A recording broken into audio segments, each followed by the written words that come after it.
Hi So, everybody, I'm Lolly okay. Lewis. I'm the founder of Amateur Music Network, and I'm so glad to see you all here. This is going to be a really fun workshop.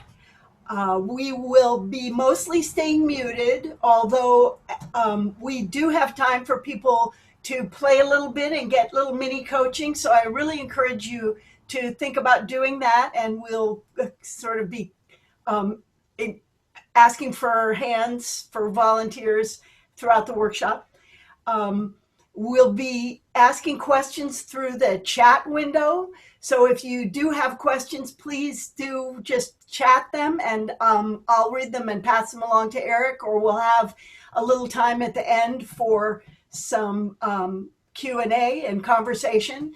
And I want to really thank the Ross McKee Foundation who are supporting this workshop. So that's really great to have that sponsorship. With that, I want to turn it over to a wonderful mentor, Eric Zivian, who is going to give us a tour of the world of forte piano. hi, I'm Eric Zivian. And I want to thank also the I also want to thank the Ross McKee Foundation. This is wonderful. I like doing this kind of thing a lot, and thank you, Lolly, for organizing it so beautifully, and for the rest of the board and staff whoever had a hand in it. It's going great. So I'm going to just talk about my background first a little bit.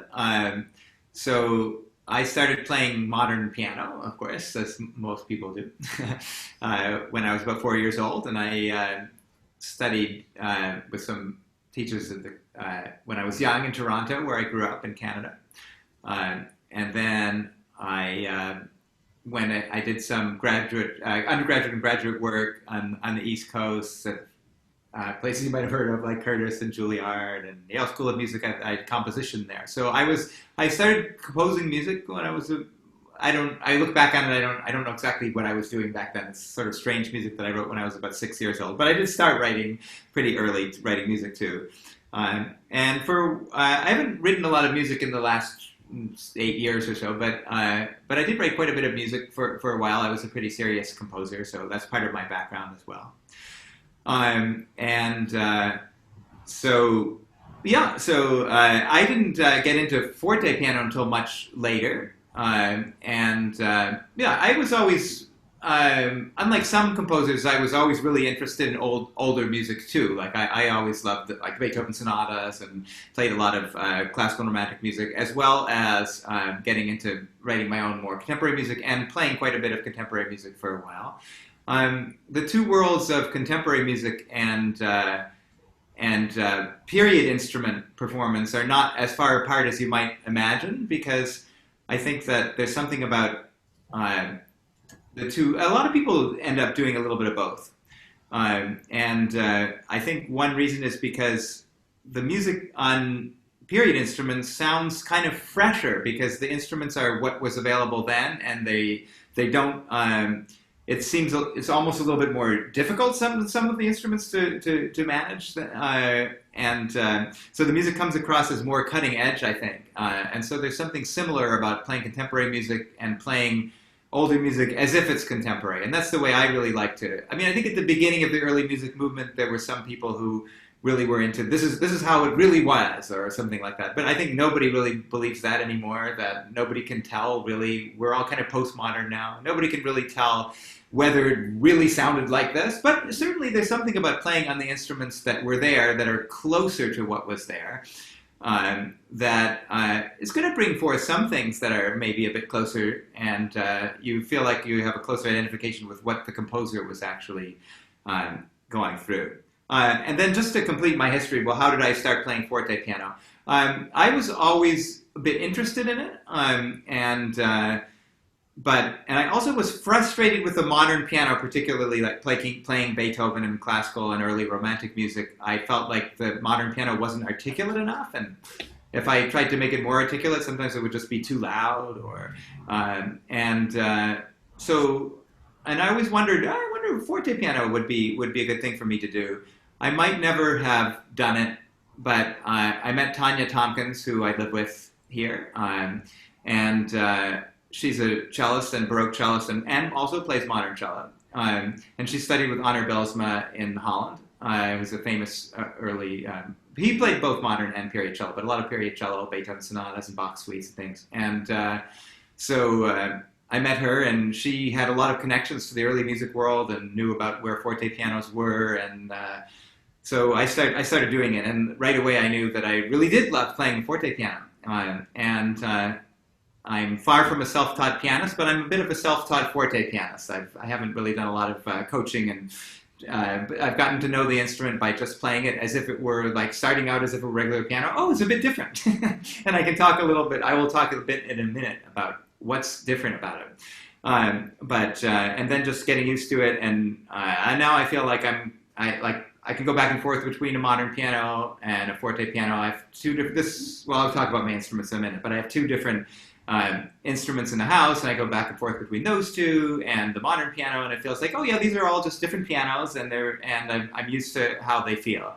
It doesn't really take that long. I mean, you can sit down at a forte piano and just play it like a piano. At first, you'll make some mistakes because the keys are a little bit closer together. So, but that doesn't take long to get used to. So this instrument here, this is what we call a forte piano. There are a lot of different forte pianos around. Basically, forte piano just means that it isn't built like a modern piano. And the first modern type pianos probably were built in the 1850s, 1860s, so anything before that should really be called a forte piano. And this is a copy, it was made right here in Berkeley by Janine Johnson and Paul Paletti. Janine still lives here and works at John Phillips Harpsichord Studio, but she was involved in making pianos for a while. So this is their piano from 1984, a copy of an instrument from 1795. So it looks a bit like a harpsichord. So those of you who play harpsichord, from a distance it looks like it could be harpsichord, but obviously it's a hammer hitting the string, and it goes from soft, there's gradations from soft to loud, which is why we call it forte piano or piano forte or whatever.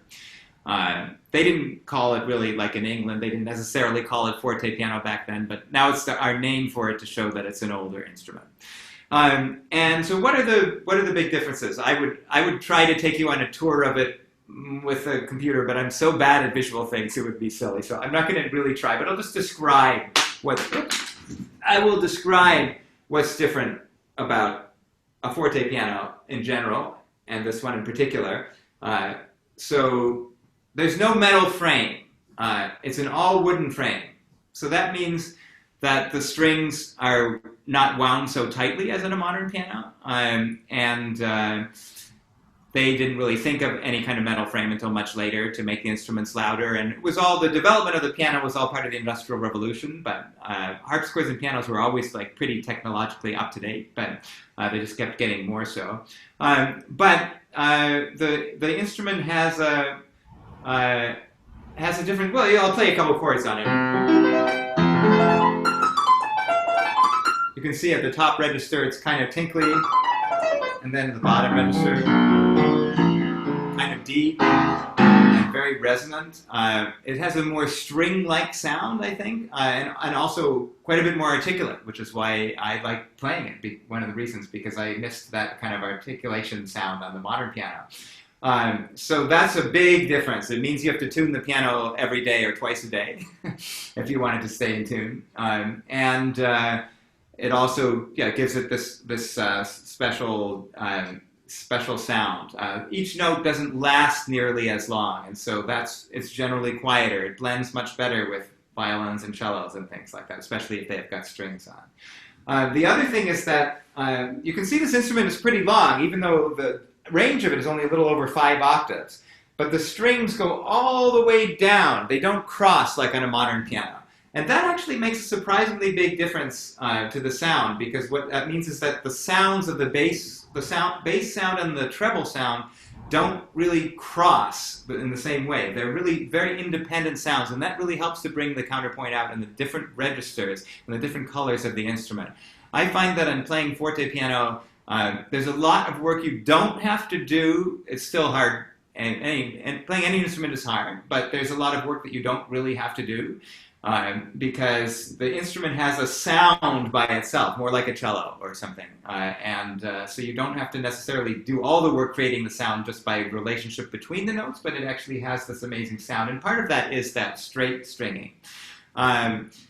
This instrument has pedals, but they're knee pedals. So the foot pedal came in only at the very beginning of the 19th century, so you just operate them with the knee going up instead of the pedal, the foot going down.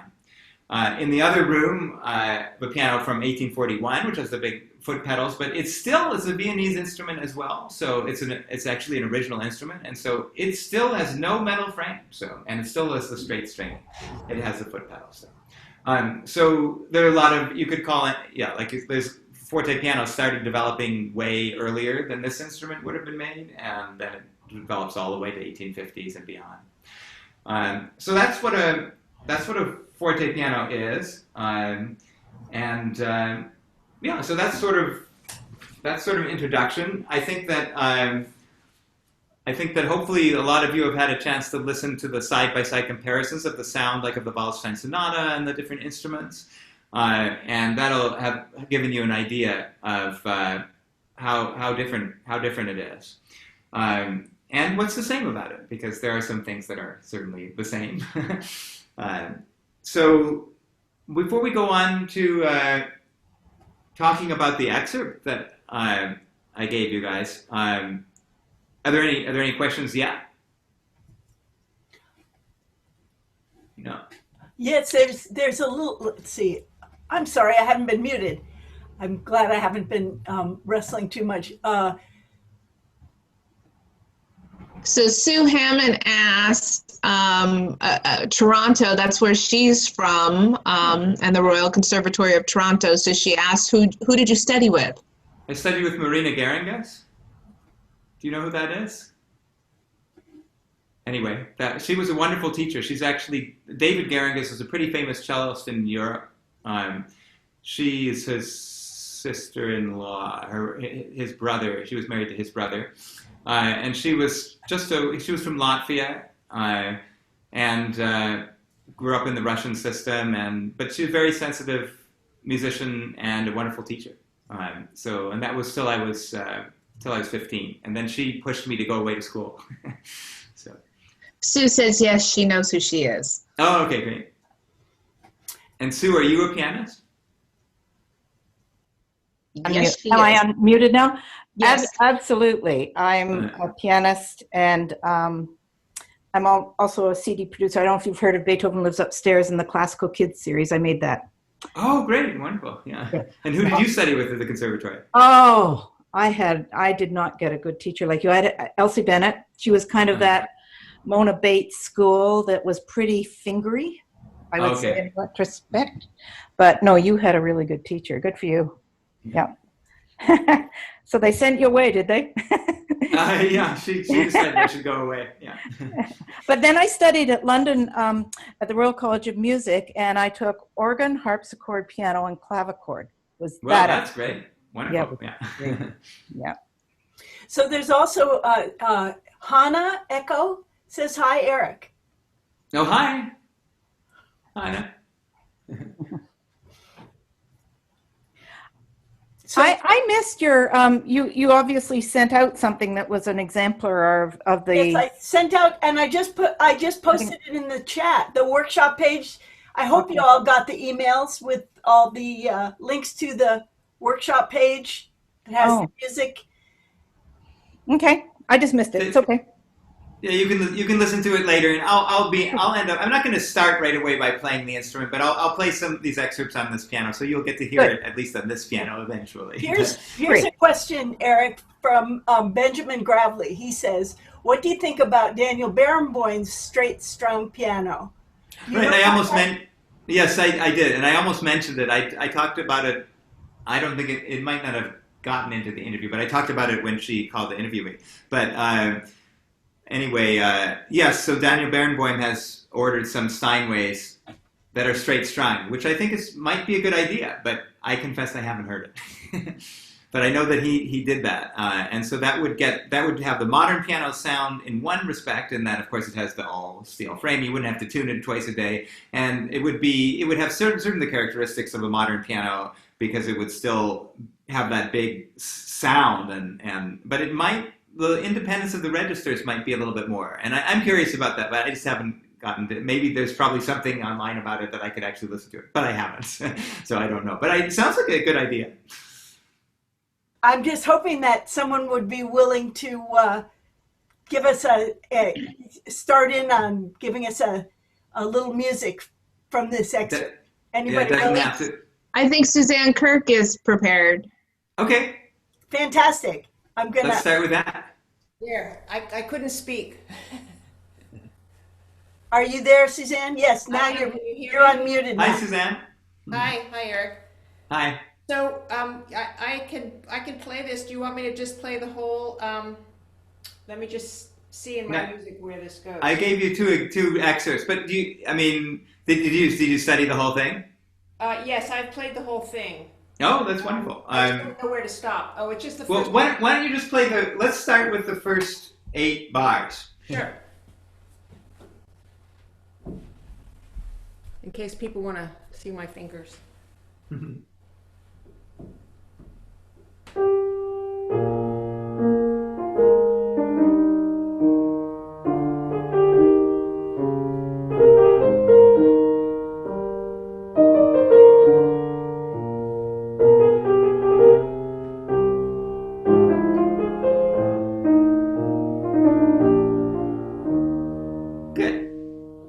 Beautiful. It's a beautiful melody, right? And that gives a pretty good idea of that melody. There's a little violin part that just has the middle voice, so it sounds quite beautiful. Just the piano part with the bass and the treble voice. One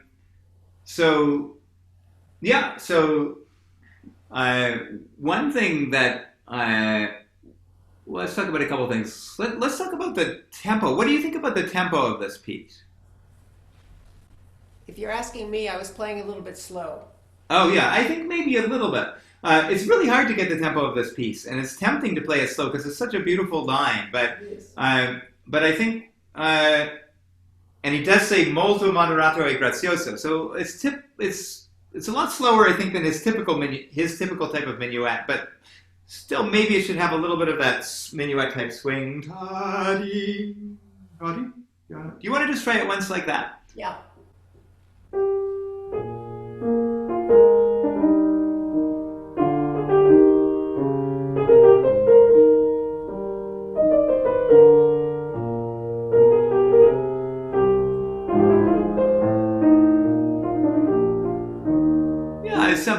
Something like that. Could even be a little bit more relaxed than that, but that's more the direction, I think. So now I guess so. I think you were phrasing it quite beautifully. So there's these little lines.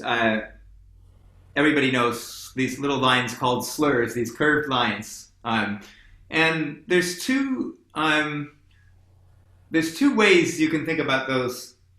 Curved lines, slurs. You could think of them as phrases, or you could think of them as articulation marks. I'll say something about forte piano in a minute, and maybe I'll do my first demonstration in a couple of minutes. But I wanted to ask you what you think about that. Do you think these markings are phrase markings, the slurs, or are they articulation marks? My first response is always that they're phrases, because that's normally what they signify. At least that's what I'm used to. So right. Well, yeah. I was maybe I was used to that too. I think they're articulation marks, and if you look back at music, like if you look back at Bach's harpsichord music, or if you look back, that's the tradition it comes out of. One of the things that happens when you play forte piano is that, and then maybe I've played a little harpsichord. I'm not very good at it, but I've experimented with it, and I've looked at all the music, and I've played some of Bach on a forte piano too. But in any case, you look back and you see that back in in Bach or Baroque music, there's very few long slurs. Maybe Beethoven sometimes started to mark them as phrase markings, but I think very rarely, even the long ones, they help to bring across the phrase, but they're mostly, I think, articulation marks, and they're not equivalent, but they're modeled on bowings, I think. So the idea is that you play smoothly for that length, and then you maybe stop the sound a little bit. You don't necessarily stop the sound when you change the bow on a string instrument, but on piano, I think it's useful to stop the sound a bit because there's no change of bow, so you're sort of imitating a change of bow. So the little break in the sound, and it's not good to overdo it. And I think because for me, the phrase, right, the first phrase, that's probably the first phrase. But neither the left hand or the right hand is marked with that phrase. The left hand is close. The left hand has longer markings, but they're kind of not necessarily with the phrase either. The other thing about that happens is that there's this famous thing that people talk about. Leopold Mozart said that every slur is a diminuendo. And that's one of those rules that you shouldn't really follow because sometimes you have to do what the music says too. And the music sometimes goes in different harmonic places. But it's a good general guideline. So it tends to be that the beginning of a slur is theoretically maybe the loudest note, and then there's a kind of a diminuendo after that. And then there's about 18 million exceptions for when you want to make a line, or when the line goes up, sometimes it's nice to go up, and that's sort of standard. And so it's just a sort of a general guideline. And then, of course, if it says crescendo, like it does in bar 6 there, then you make a crescendo. But so I wanted to take this apart and just let's hear the left hand, because it's interesting, the left hand has these longer, almost phrase-length slurs. But let's hear the left hand and just and the left hand is a really beautiful line. Follow the line. Sometimes go up with the line, come down with the line. But in general, if it kind of gets a little bit softer, especially during the first phrase where there's no crescendo, as the phrase goes, that's not a bad thing. And then generally just make a nice legato sound, and then break it up in the couple of places where the slur ends. And let's just hear the left hand.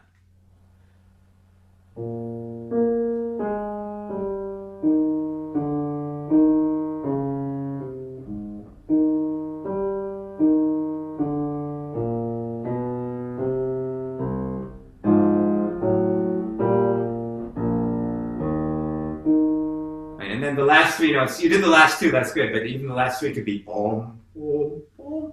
Those are all separate. I'm going to play that for you on forte piano now. And on forte piano, it really works. And I think a lot of these things on forte piano, once I start doing them on forte piano, I start doing them on modern piano a little bit too. So it's not a bad idea to, so I want you to notice a couple of things. One is that it's not a bad idea to sometimes over legato. Like if you hold a note over, especially when there's a particular expressive moment, if the notes hold over a little bit to the next one, it's not a bad thing, better than if there's any break in the sound while the slur is going on. And then, now I've been playing a whole bunch of Beethoven sonatas, and I'm supposed to try to finish them all by the end of the year. I might not quite make it. And just recording them here in the house and presenting them on live streams. But in doing that, I've been making a distinction in my scores between when I just want to make the break, like because of the slur in the sound, and when I want to actually take time. So for the beginning of the second slur, you kind of took a bit of time. You don't necessarily have to do that. What you do is you can take, and I don't think it's necessarily good there because the right hand is going to be going on with the rhythmically. But then you can take a little bit out of the previous note rather than taking time. So I'll show you how that works. And here's how it sounds in my forte piano.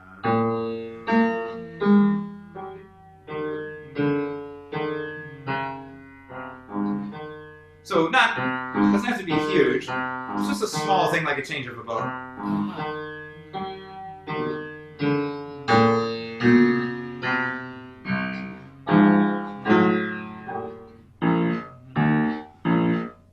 Lots of choices. Like sometimes I might like to play pretty light, sometimes I can play heavier. That's sort of more interpretive choice. Try one more time. Left hand.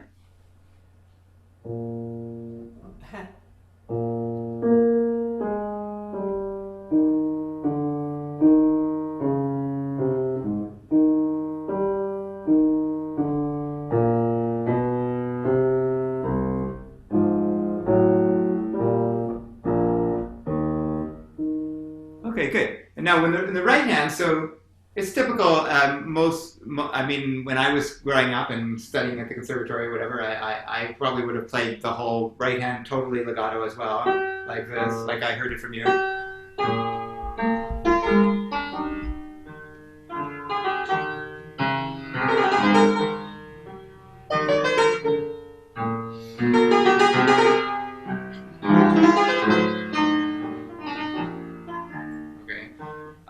But there's all these slurs markings, and it took a lot of work to do all those little slur markings. And I think that it makes so you still do the phrasing, but the hard thing to do is you want to make that beautiful long phrase. It's not really about cutting up the phrase into 18 million parts, because it is a beautiful 8-measure phrase divided into 4 and 4.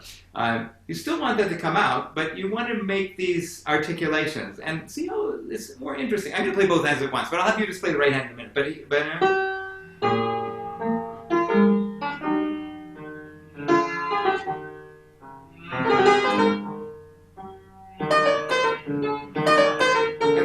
there's no need for those to be an exact rhythm either. I think it sounds more interesting, don't you? Rather than...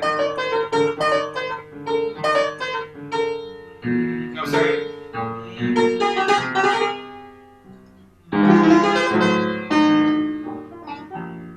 Okay, and so notice also that, especially for these shorter slurs, I am tending to start a little bit more at the beginning of the slur and then do a diminuendo. With the shorter slurs, longer slurs, you have to kind of go with the music a little bit more. Sometimes shorter slurs too, but so I think the reason, often composers would have separated, in those days, would have separated the first note out and then second note. So I think that means that he probably wanted the first note, even though it's an upbeat, maybe to be a little louder. Maybe I'm wrong. I'm just guessing.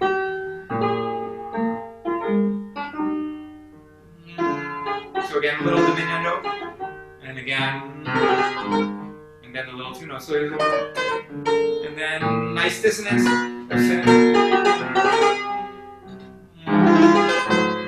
Sforzando, so that's an exception. Now, yeah, so it's hard to concentrate on all that and do the left hand at once. And you can play a little slower too. See if you can make a beautiful long phrase and yet do all those articulations. Can I interrupt with a quick question from Hannah? Yes. She wonders whether the end of the phrase, I think she means bar 8, whether the left hand last few notes are supposed to sound pizzicato a little bit. Yes, maybe. I mean, so that's where it gets into interpretation. That's what's fun. I mean, so sometimes with the 3 notes like that, I would decide, yeah, I want it to sound like pizzicato, and that's a fun idea. Or either that, or you could imagine it bowed but light. I think it shouldn't be heavy, probably, or sound legato. But often a cello part will be pizzicato in this place like that, or often it'll be with the bow, but it'll be like beep. With that one, I might imagine it more like bowed, a little bit longer feeling, but that's just my interpretation. And then sometimes in a phrase very similar, I might want to do pizzicato. So that's a very interesting question. Yeah. Thanks. Okay, back to... Okay, yeah, so let's hear the right hand then. And try to, it's going to be awkward at first, of course, but try to, and you can, as I said, you can play a little slower now if you want, but just to try to make those articulations and yet have a long phrase. See how it works.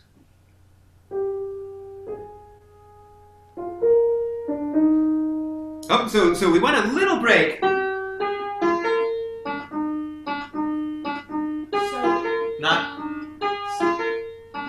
So my edition has the slur. All the way to the E flat? Has the downbeat, which is why I played it that way. Oh, yeah. So what edition do you have? I have an international, and I apologize. Yeah. So probably now I wish I were a good I mean, I should do more of looking at all the first editions and all those things, and I don't know. I have a lot in my mind, so I don't always do it as much as but I suspect that the Henley edition is probably more accurate than yours. But that's okay. Okay, so do you always have it slurred in? Are all your slurs slurred into the downbeats, or just that first one?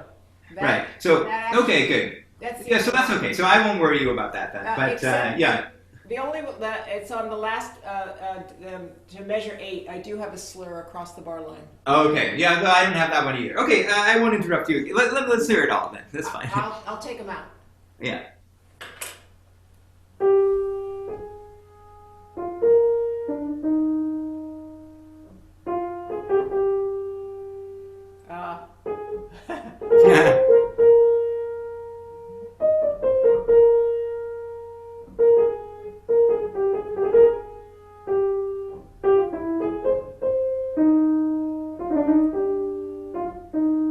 Okay, good.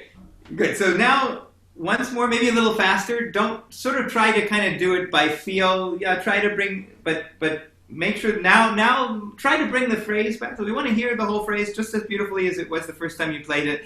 But see if you can make it sound just kind of lighter. If you don't make the breaks exactly where they're written, I'm not so worried about that. It's just a sense of it's a little bit of a lighter sound coming out of the sound sometimes, and yet making a long phrase. Okay. Don't stop for any of it necessarily, because then it kind of gets broken up. Try one more time.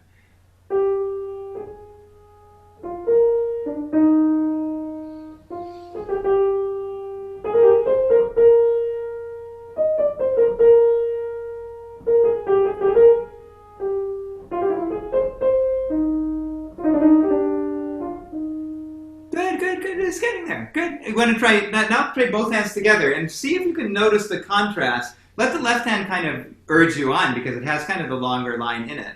And notice the contrast now that you get between the left hand, which is so smooth, and the right hand, which is less so. It's kind of interesting. Let's hear both hands.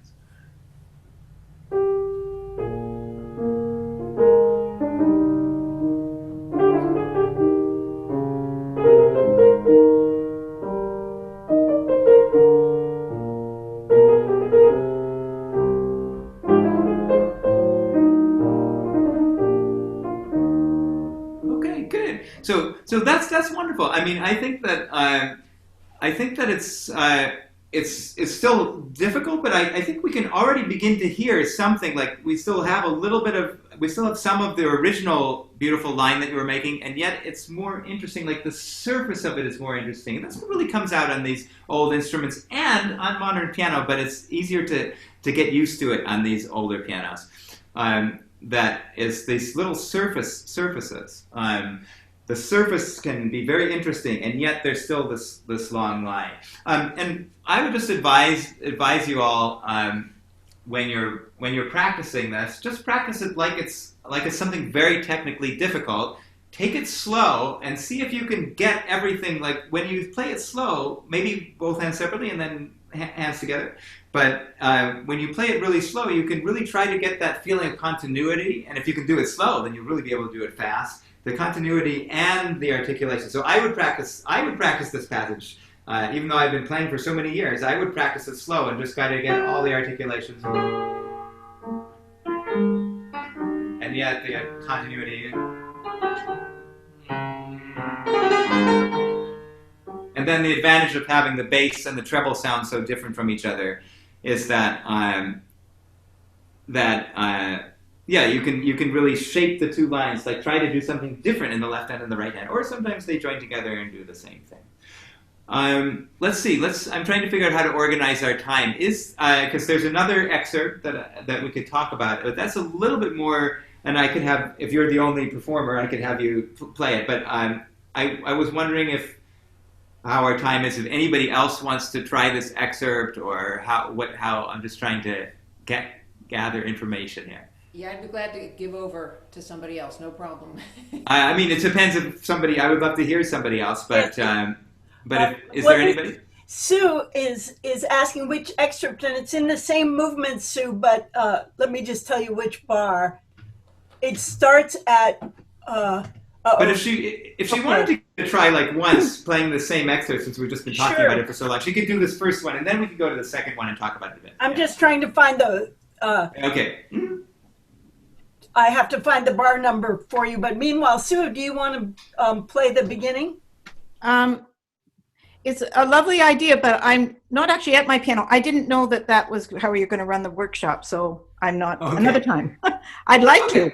I love playing. I'm working on 101 now. I love that opening movement. Has the same kind of long phrase. Oh, right. Little things in between. Yeah, that's right. Exactly. Yeah. As it went on, sometimes there's a lot more longer legatos, but yeah, there's some little breaks there. Yeah, there is. Yeah. Well, let's talk. I mean, then I guess is it right that we only have Suzanne that actually is at an instrument, because then we can do the second excerpt with you, Suzanne, as well, unless there's somebody else. I'm not an instrument, but I. You want to try? Well, yeah, I'm a little. Start reading the 3 against 4 will be pretty rough, but. You mean for this?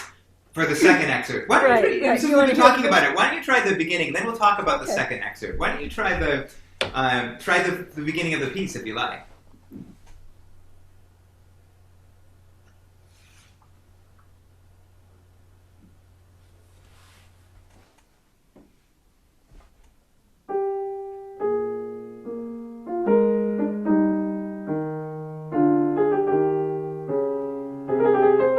Whoops.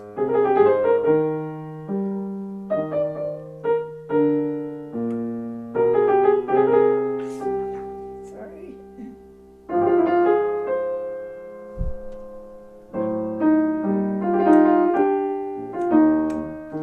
Sorry, I got mixed up on That's okay. My Give it iPad another try. wasn't If you want to showing take both it, that's a great tempo that you're at. But since you might not know it that well, maybe take it a little bit slower. I was having trouble with seeing it on the iPad. And Wait, okay, yeah. Give it another try. Oops.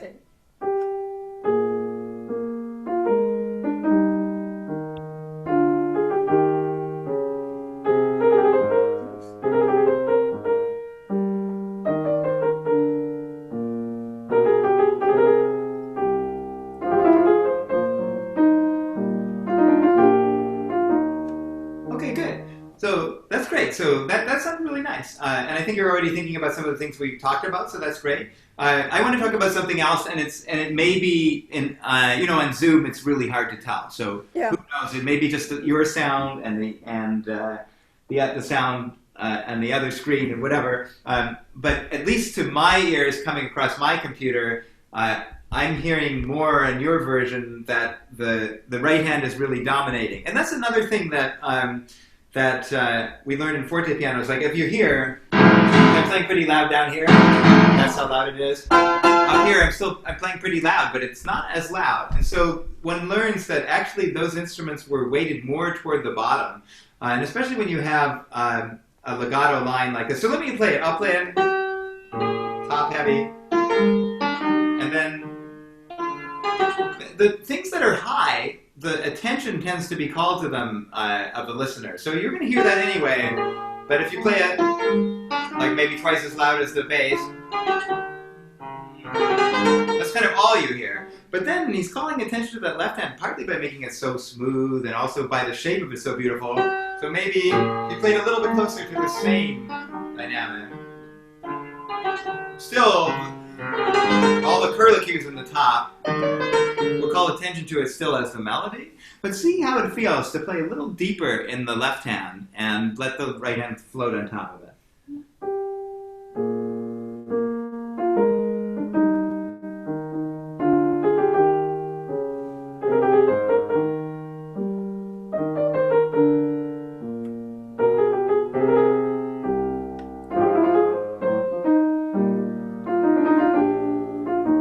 Yeah, great.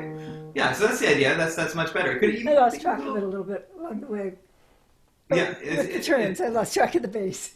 Oh no, don't worry about it. But in any case, I felt like that sounded better, and I think that it sounds more like counterpoint that way. And then of course, then there's the violin part that fits in there as well, and then the violin doesn't have to play so very soft. With the fortepiano, the violinist often has to play very soft when they're playing a middle voice like that. But if the bass is supportive, then they can play a little bit more, which is more comfortable for them.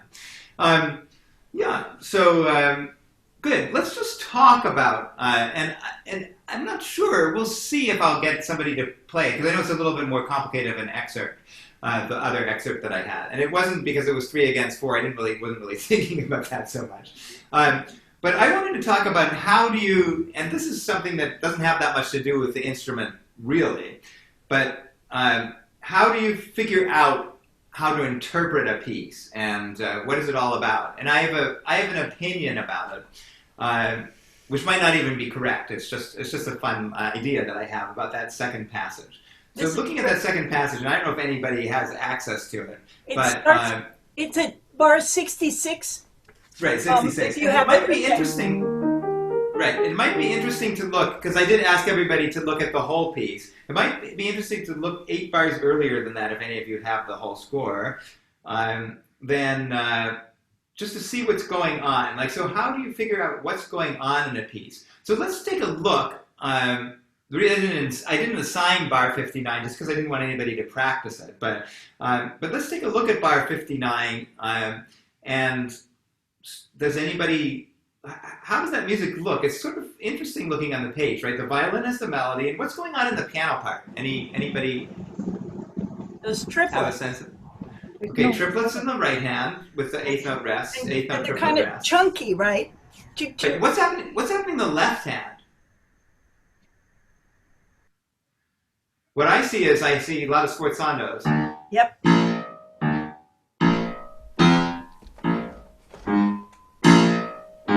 So does that look like a typical accompaniment that you'd have for that violin line?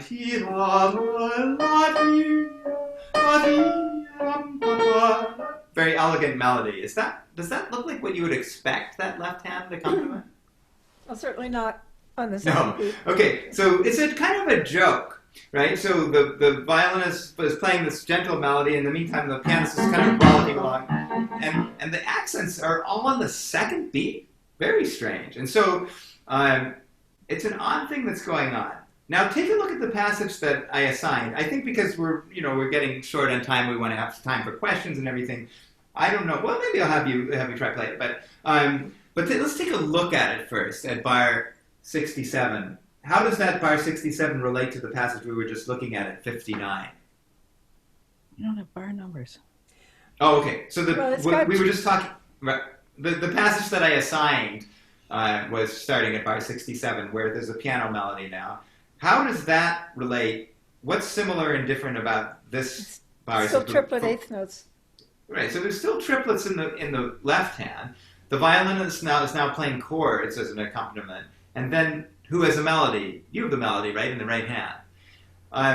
So I'm just going to say what I thought about when I was recently playing this piece is that you've got the triplets in the left hand, and he's deliberately written the quarter notes going both ways. So he's bringing out that same line. You notice those are the same notes an octave higher that we were talking about with those accents in the left hand of the piano when the violin was playing.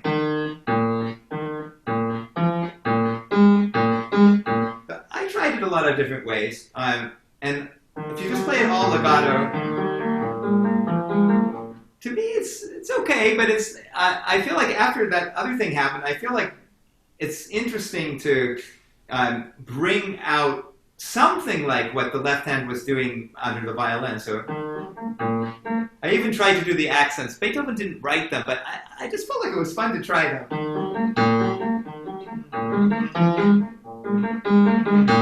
The main thing that I was doing was playing not full-length quarter notes. Because, again, there's no slur. Well, that's why I crossed out the slurs. And I should study that and see how it actually looked in the autograph and everything. But I have a feeling that the slurs as I have them in my edition, not in the one I gave everybody, but in my edition I write, where it's just the triplets are slurred, but those quarter notes were like a cello. So I play them not full length. And so that was just, I was skipping that passage because I thought it was interesting. How do you go about interpreting a piece? What do you look for? And if you find a fun thing like that going on as an accompaniment to the violin, then do you try to do it yourself? And that's where in a passage like this suddenly becomes, it seems like it's not so hard. And then, of course, there are those 3 against 4 and everything. It seems like it's not such a hard passage, especially for somebody who's been playing piano as many years as. But then if you try to do that and play the right hand very smoothly, it's quite challenging, and I can kind of do it. Only after a lot of practice.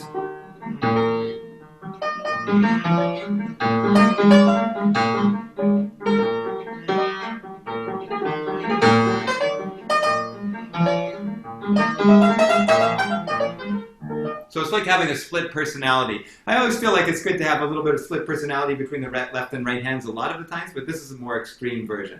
And if you want, before we go to questions, you can just try, maybe just try the left hand and see if you can bounce, so make it not sound, bounce those quarter notes and make it kind of sound like still a little bit funny.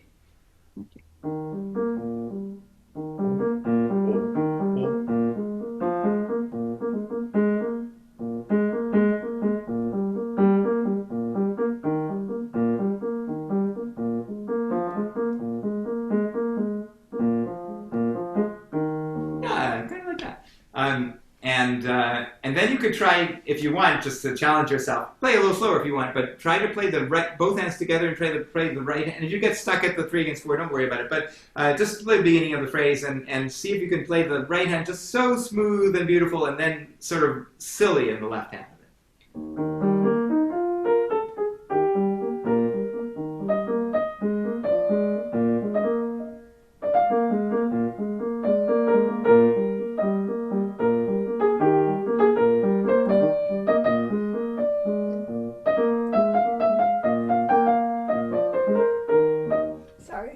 It's fine. And just one more lesson on the little slurs, right? So the end, just play the right hand just by itself.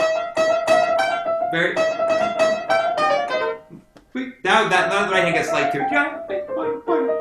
Yeah, good. And so the more you can do the shapes in your hands, if you can do some of the shapes in your hands while you're playing, it'll help you to make the lines independent. Can you demonstrate that? What you mean by that? Oh yeah, so it's a little hard because you're so far away from the piano, but basically in the right hand I would take my hand and I would make these very smooth shapes. And in the left hand I would kind of so just imitating it. It's sort of a psychological thing because it doesn't necessarily translate exactly into what's happening, but it really helps a lot of the time to do that. Good. Okay. Yeah, you can try one more time. Yeah, well, using the arm. Oh, yeah.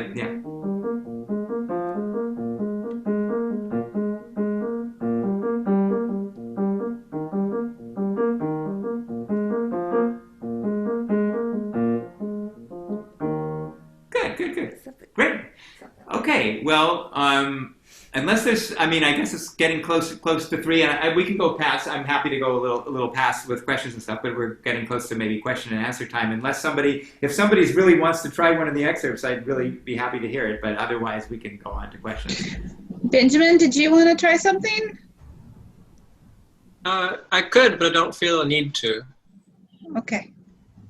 I like Sue's question about hearing it on the 2 instruments from Eric. Well, unfortunately, I think it's in a different part of the house, right? Well, okay. I guess I could move it around. If people want it. Do you want to play it on the mid-century? Yeah.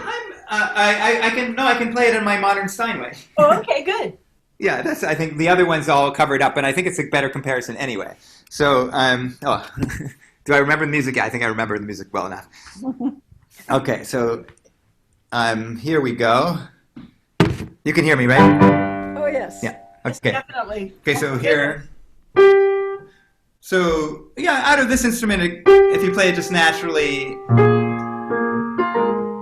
see how every note lasts longer. It's a bit of a more romantic sound. Not necessarily a more romantic sound, but a more romantic sound. It's just fuller sound. But also, to my ear, not as interesting.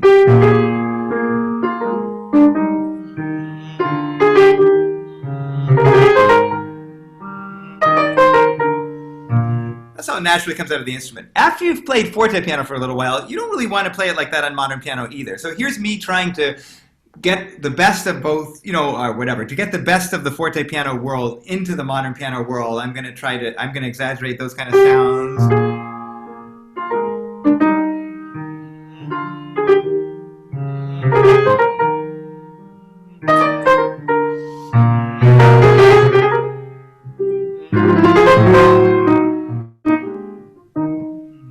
Which I think sounds better in modern piano as well. So what you can't get on the modern piano is the notes just last a little bit too long, and it just doesn't feel quite as elegant naturally, I think. But you can really do a lot of the shapings on modern piano as well. And here it is again on this instrument. The pitch is different.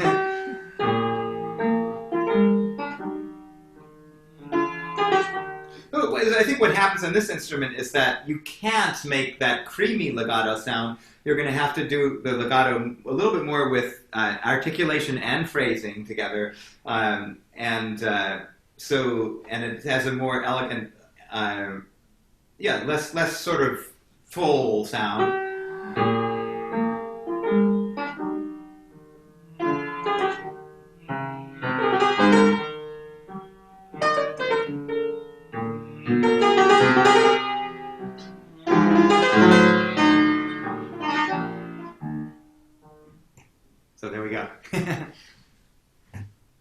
Other questions, thoughts? Well, I would love it if you would talk a little bit about tuning. We did have a question about tuning and whether it was different, but I know that the instrument is tuned specifically for the key. Is that not right? Or is it always? Okay. Well, so yes, I think probably. So probably in those days, people would tune the instrument differently for different keys, especially if they were going to play a concert and it was all mostly in G major. They might make G major sound like more perfect. And then I am, for when I do, and actually even when I have other people tune the piano, generally they tune it in a tuning system so that it would work in any key. And then one of the things about that is that you can hear people talk about in those days, people thought that keys had different characters. Well, if you tune the instruments kind of the same all the time, then the keys do have different characters, because like the key that you might tune like D and A, and those might be purer usually, and then something like C major might be a little brighter, and depending on your tuning system. So I tend to partly because I still haven't. I didn't tune a piano at all until I started playing forte piano, which was a long time ago, but now I can tune them pretty well. But I do tune them with a machine, and so I have my machine and it has but even when I have outside people do it, mostly they're doing it now, even if they have learned to tune by ear as well, they're tuning it with a machine. And so they have a tuning system that pretty much stays the same. And so, yeah, that'll give like sometimes flats will be a little bit sharper in a lot of these systems, and sharps will be a little bit flatter. So something like E flat major might sound a bit brighter. Different things like that will happen.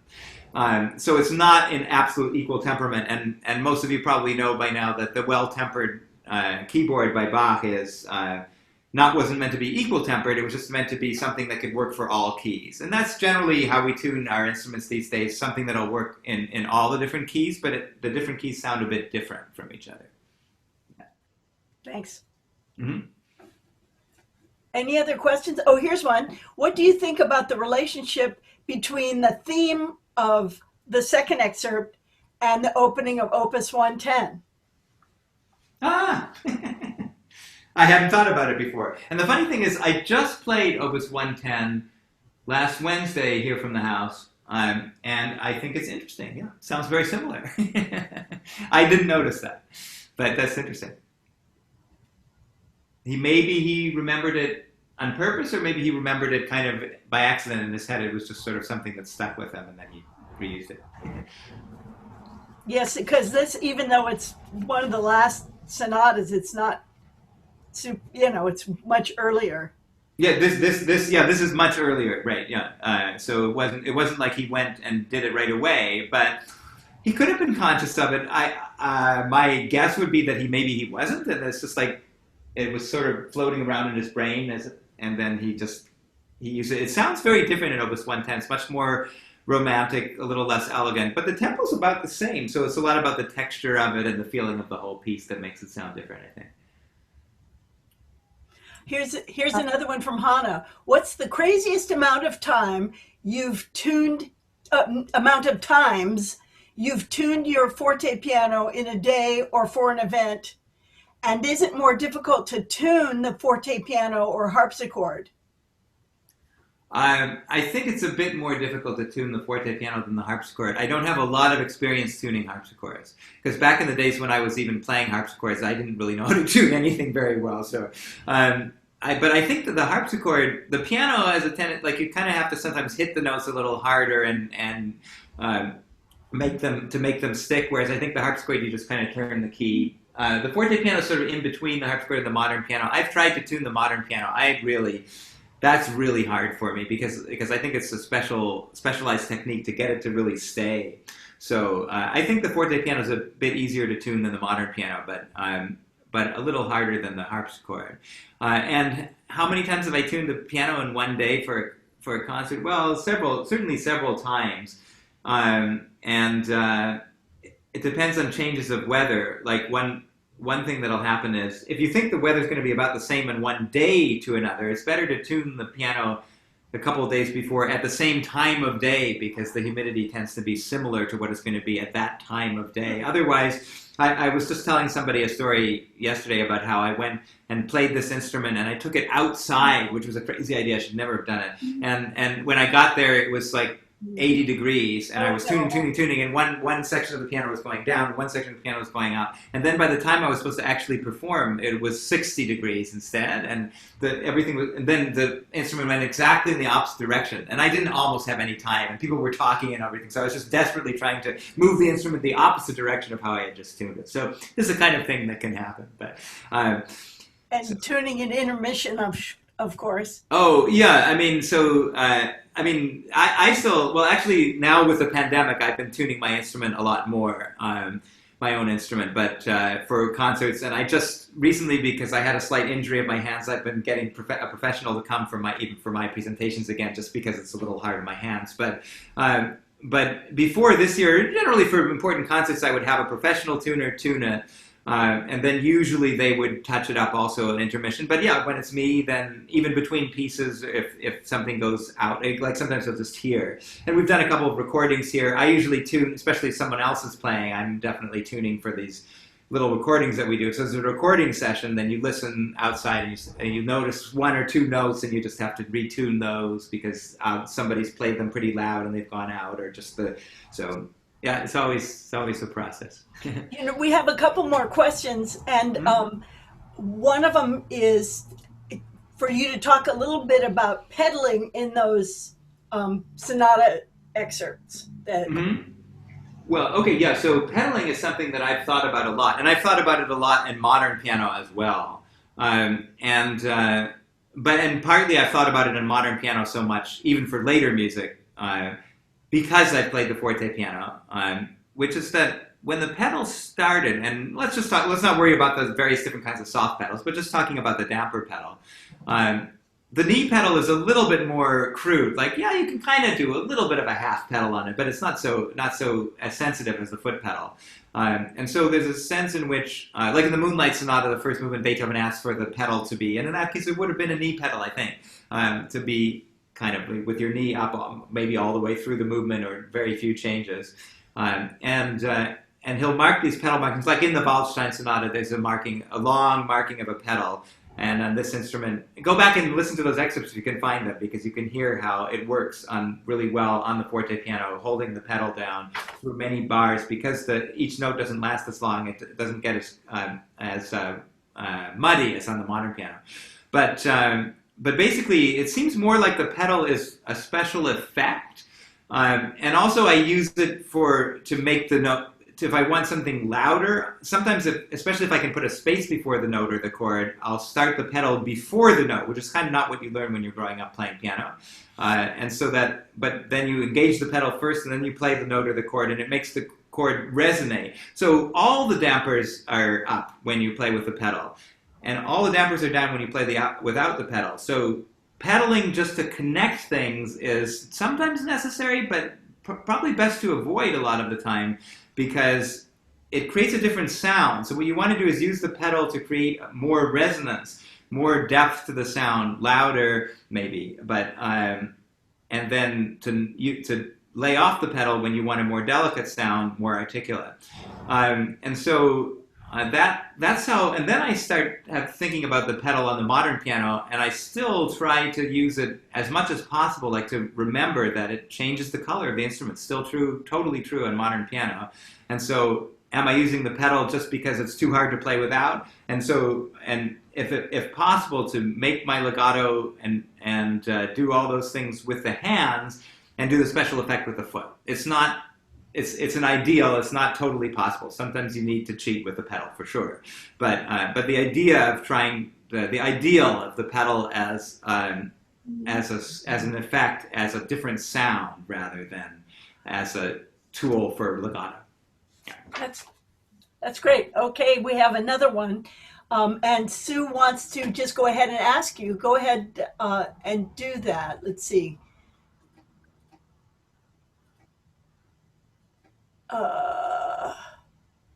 Where'd you go, Sue? There you are. I see her. She's muted. She should. You're still muted, Sue. Go ahead and try and unmute. There you. Oh, now you're muted again, but you were unmuted for 1/2 split second. Can you hear me? Yes. Yes. Okay. I was thinking rhythmically, rather like a harpsichord, how you use rhythm combined with articulation. And what I sensed here, which was kind of interesting, is in order to get the lilt that you're talking about, it's kind of 3, 1, 2, 3, 1, 3, 1. And if you combine articulation with that rhythmic presence, or so you're thinking 3, 1 rather than 1, 2, 3, it lifts it. That's right. That's a good. Yeah. Okay. That's a really good point, and that doesn't. The reason sorry to interrupt, but I just started thinking about that issue because I'm glad you brought that up, which is that when the forte piano began, like at the time Mozart and Haydn, they started learning on the harpsichord, and so they learned on an instrument that didn't necessarily have this this dynamic possibility of the gradation from soft to loud. And so they had to do things with timing, often by cutting short the previous note or sometimes taking more time before the next note. If you wanted to make a special point of something, you had to do it a lot with timing. And then when they took that technique to the forte piano, and then I think that as piano music developed, that didn't go away as soon. Like it may not even be gone even now, even in 20th century music completely, but it certainly took a long time to go away, that sense of using time as well to make articulation. And so I think that what's interesting about playing forte piano is that, because it has especially this model, type, like from late 18th century, has a kind of harpsichord-like sound and feel to it, that you're doing both. You're using the dynamic like on a modern piano, but you're also using the time like on a harpsichord, and you get to decide. And as I've been playing all this Beethoven, I'm trying to be very conscious of deciding, like, here I'm going to use time, here I'm going to use dynamic, and then here I'm going to use both. And I think it's real lot of possibilities, and which is really fun. Yeah. That's great. That's really, for me, what's really interesting is how your choices about rubato, and particularly in chamber music, but throughout, you don't have quite as many options for where you can stretch something, because the sound doesn't last as long, right? So does that change the way that you approach certain repertoire, that you might be more expansive with a more modern instrument? Yes, I think it does tend to encourage faster tempos. Also these at least the Viennese style instruments is more what I'm used to. Although there were some English style that were heavier, and some French later were a little heavier. But in the Viennese style instruments, the articulation is so easier. Like it's quicker action, and so that, and the fact that the sound doesn't last as long, encourages like faster tempos, letting things go, and to make a long line.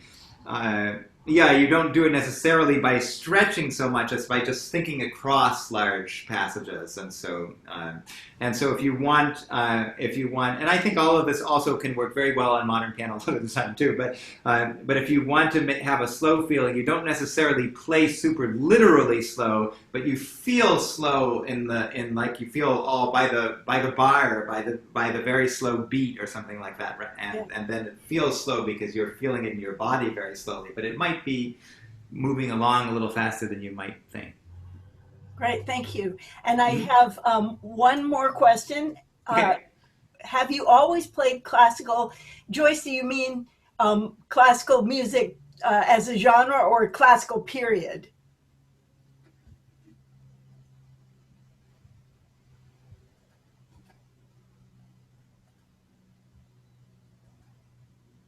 Classical music. Just generally classical music. Yes, I've been kind of boring that way. I like other kinds. Oh no.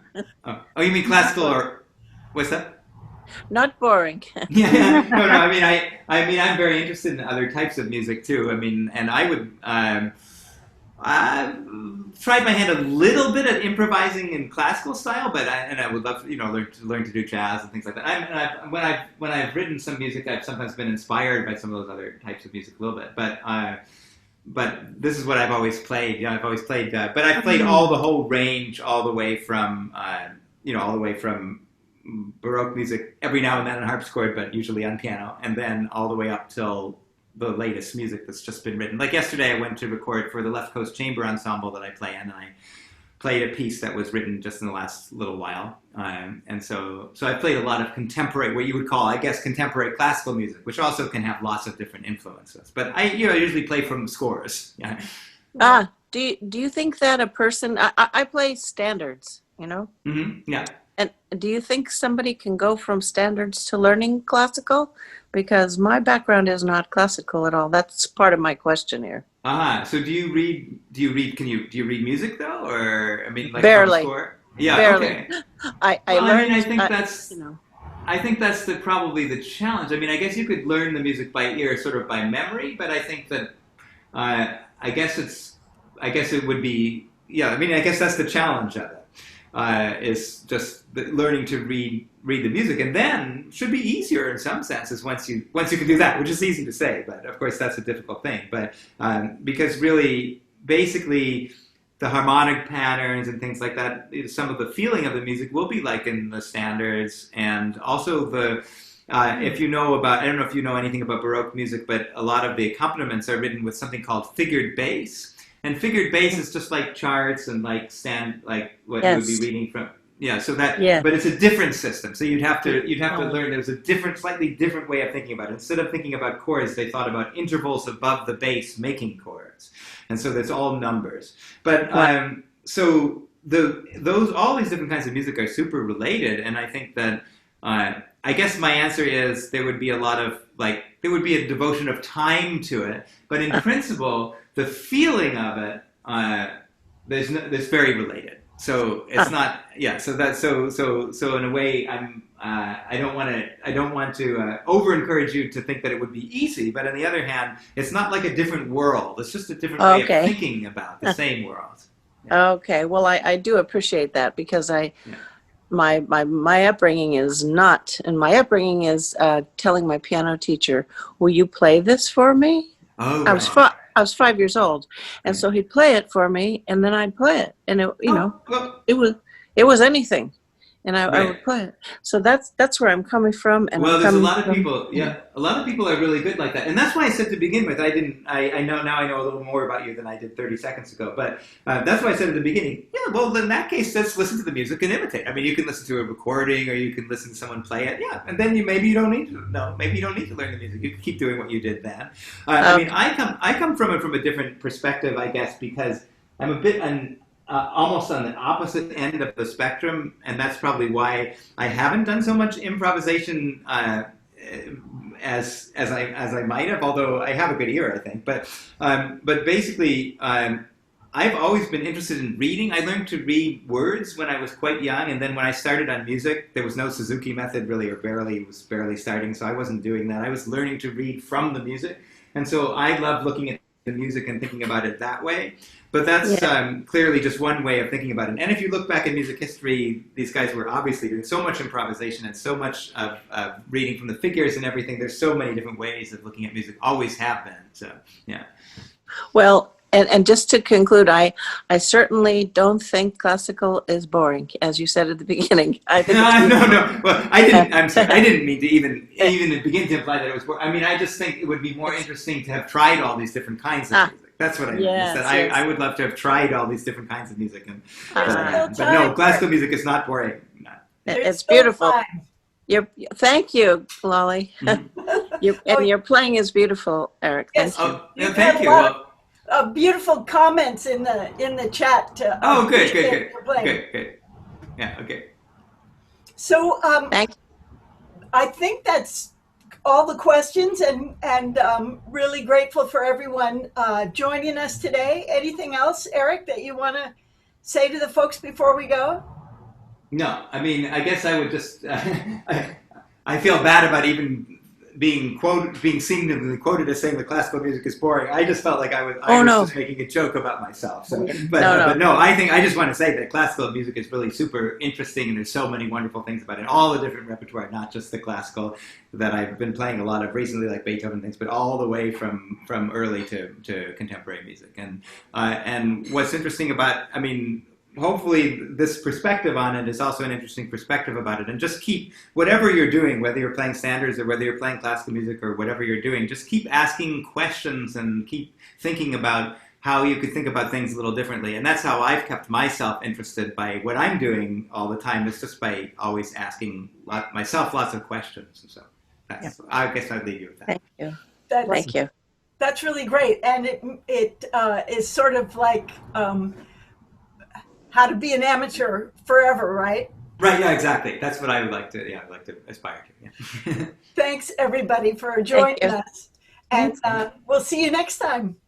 Okay, thank you, Lolly. Thank you, everybody. Bye-bye. It was a great time. Okay, bye-bye.